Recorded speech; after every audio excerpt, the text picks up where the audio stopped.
Live. I'm here with the Executive Director of Girls on the Run, Rhode Island. And Girls on the Run really inspires girls to be positive, confident, and comfortable with themselves through physical activity. So thanks so much for joining us in the Navigate Credit Union Broadcast Center. Thank you for having me. Yeah, this is great. I appreciate it.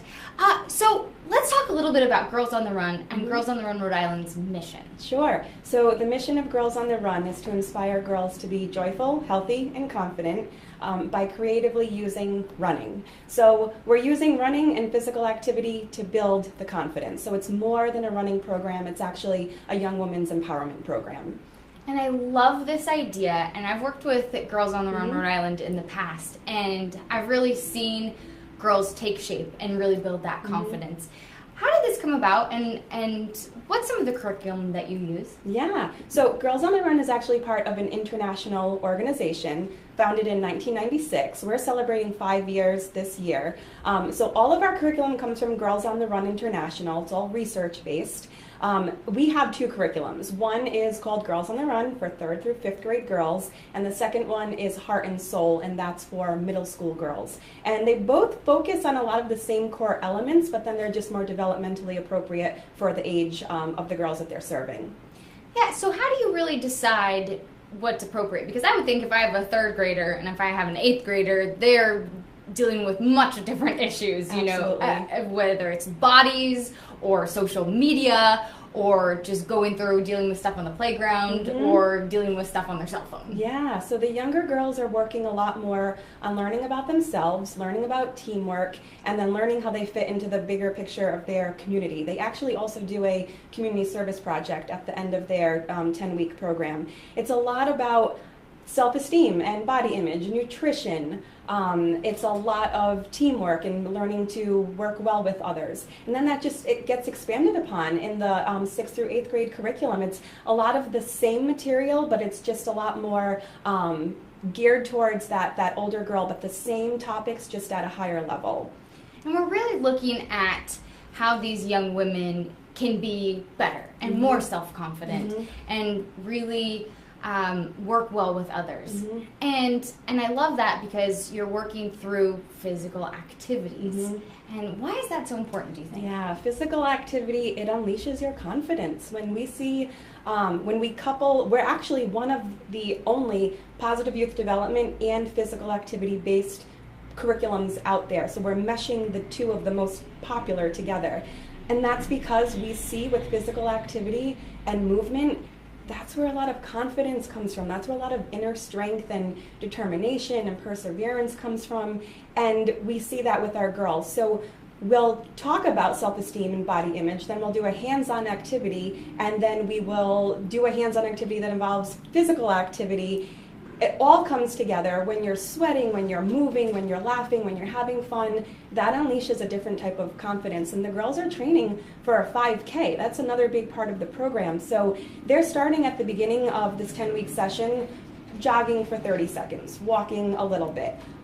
Then they're basically running a 5K towards the end. And when you see them cross the finish line, and you've seen them throughout the 10 weeks, you know that that's been a 10-week journey for them, and that a lot more has gone on inside their heads than we will probably ever know when they cross that finish line. So physical activity equals confidence.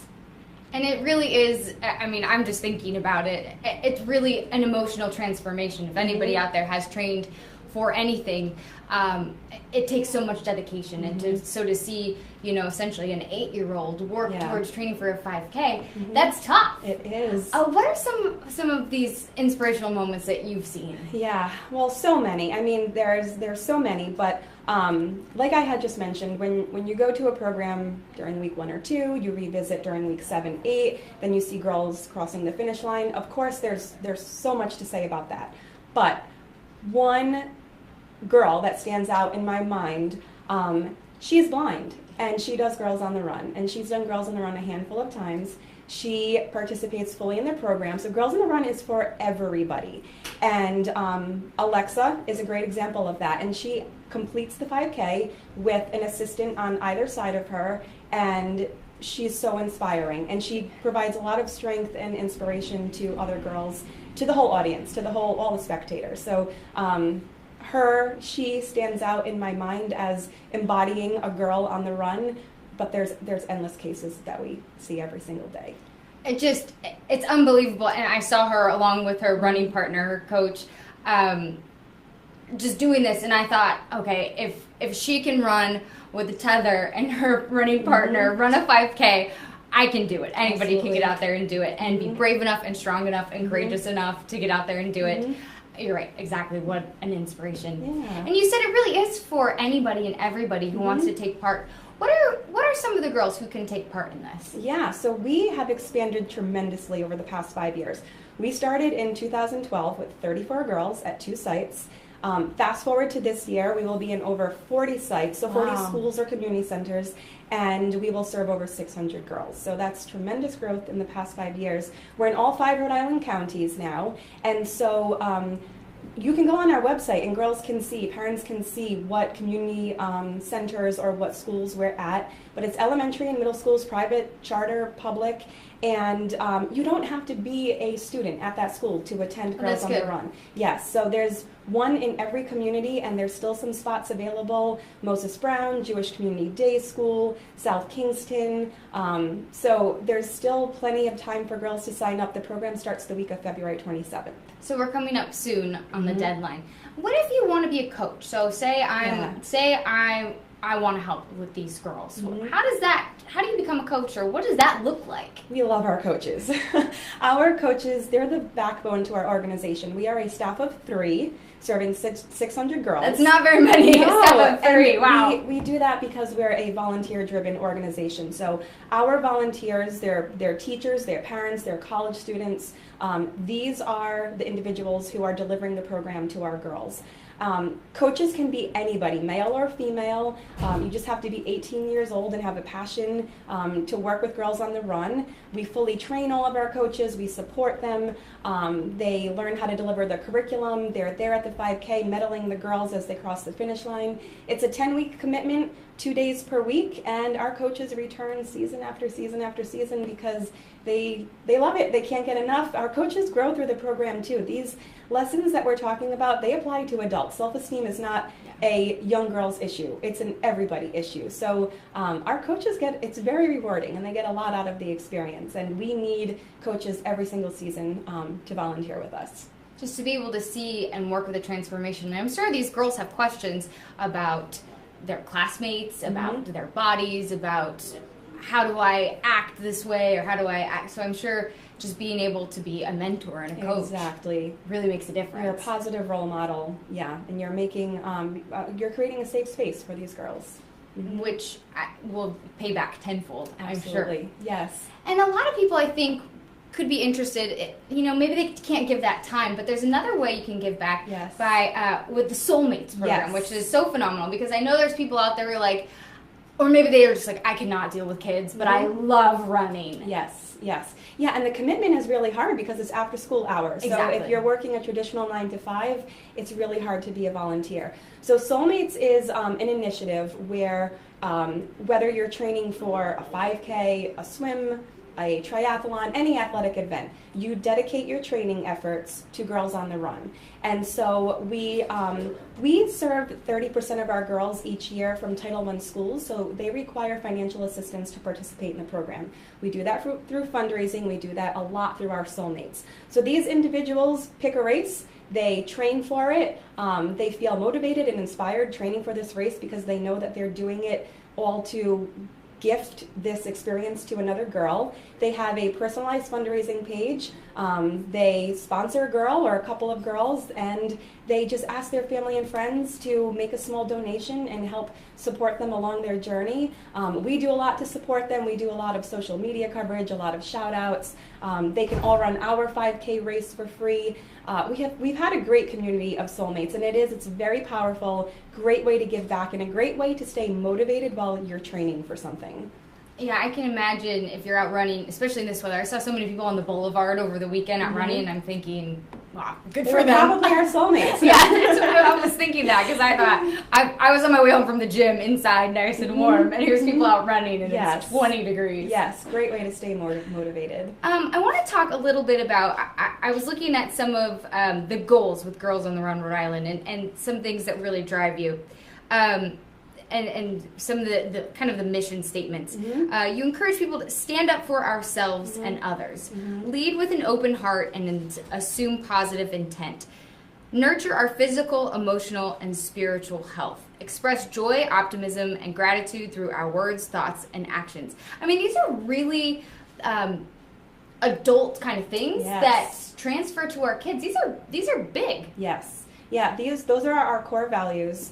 And we apply them as staff, as volunteers, as adults. Those are really amazing rooted values that we all should be living by. Stand up for yourself and others. I mean, what a great lesson to just think about every day. Am I doing that? Am I assuming positive intent? These are great. I mean, when I hear these values, I'm always thinking, do I do this in my own life? These are the values that we are instilling in our young girls. And how great, because maybe if I'm not doing them in my own life, I didn't learn them as early as these girls are. Yeah. So a lot of what Girls on the Run is, it's a preventative program. When you're starting this young, you're hearing these things this young, it stays with you and you can continue to grow. But you're right, these are powerful, very big values, and we're instilling them in our girls, and we as Girls on the Run, we also really believe in those and live by those. And do you think now, even more than ever, it's more important to get to girls at such a young age, with technology and social media taking over? Do you think instilling core values, especially through physical activity, it's more important now than ever? I think it's always been important for sure, but we're seeing a lot more challenges these days. Social media, it's really hard to argue that that's not providing some type of challenges for our youth. Does our program solve all those problems? Definitely not, but it certainly gives girls a different outlook on themselves and their community. It's giving them different skills. It's giving them strength.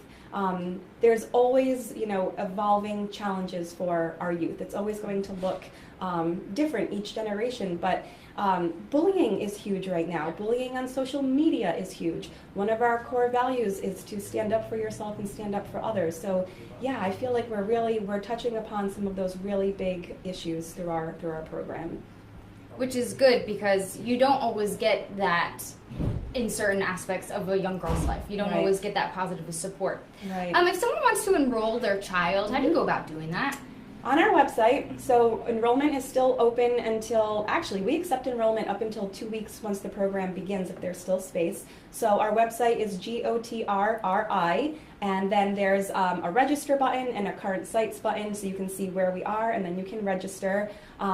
That's how you do it. You just go on our website, see what's available, and sign up. And if we're not in your school or your community center, reach out to us, because we'd love to be there in the fall. We are constantly taking on new sites, and we're constantly expanding. So we are not everywhere yet that we would like to be, and if we're not in your community, contact us, because we would love to be there in the fall or next year.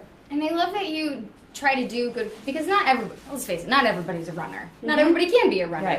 Right. But if people want to give back, you do host fundraising opportunities. Coming up on March 10th, I believe you have a yoga fundraiser. Yes.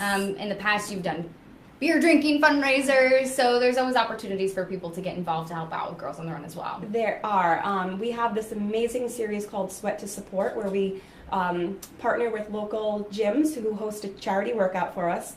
Yes, March 10th, Total Body Affinity. We have one coming up, all yoga-based. And then our biggest signature event is coming up this May. So May 21st is our 5K and 1 mile family fun run. And the 1 mile is extremely popular with our families, because some families want to run a little bit more than that 200-meter dash with their kids. Yeah. That goes by too quick. But the 1 mile feels nice and challenging for a young kid. So that's coming up on May 21st. That's at Colt State Park. That's a public road race, professionally managed, certified course, open to the public, and we'd love to have as many people there as possible.